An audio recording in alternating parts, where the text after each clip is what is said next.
the passing game could be better this year than it was last year. Have you seen the same thing with like Robert stepping up, wide receiver, and guys like tight end and running back? Yeah. I think I think we can have a very efficient passing game this year. I think a lot of the receivers are ready to step up and play a bigger role in the passing game this year. And then I think the way that Austin Traylor and Troy have played this spring, I think the tight ends can be a very viable group too. And I know Coach Chris does a good job of involving the running backs in the pass game. So, I think we can be a very balanced offense as far as throwing the ball. What's it been like working with Jazz, and what kind of player Jazz Peavy? Yeah. I think Jazz is a really good player. I thought he was very good from the start. Again, it's just a matter of staying healthy. But, he's very fast, he's very smooth in his routes, and he catches the ball well. So, he's been very impressive, I think, this spring. So, we just keep working on chemistry, working that time into the summer. I think, there's no reason he can't be a big part of the pass game. It seems like this new crew of wide receivers, each is sort of carving out their niche within the offense and bringing a lot of different sort of skill sets to that. Have you seen that develop throughout the spring? Yeah, I think we got a lot of guys who, have a lot of very good ability. It's just a matter of, continuing to work it, continuing to make sure that we can stay balanced in that, in that aspect of the game. But I think, we got a lot of good players out there who have taken, steps in the right direction this spring.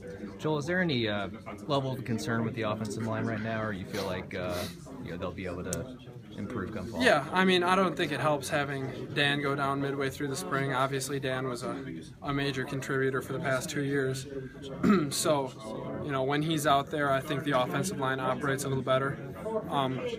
But that being said, I think we got a lot of good guys on the offensive line. I think we got a lot of good players there. And, it's just a matter of continuing to learn the new system. Pass protections don't come necessarily real quickly for a lot of guys.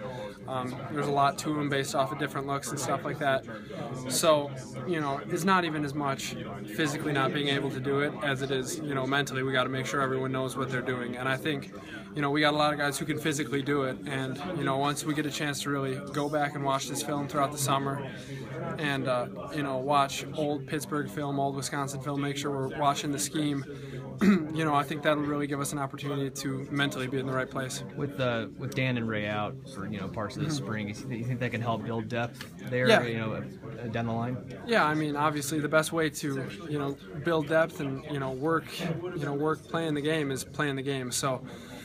For some guys, having Dieter thrown in there at guard and at center, and having some of the younger guys, Deedson and Walker Williams, being thrown in there and having to take a lot of reps, that's the best time to learn. That's the best, that's the best way to learn. So, having those guys working it now and making mistakes now is good, because that's what you can really learn from moving forward. Did you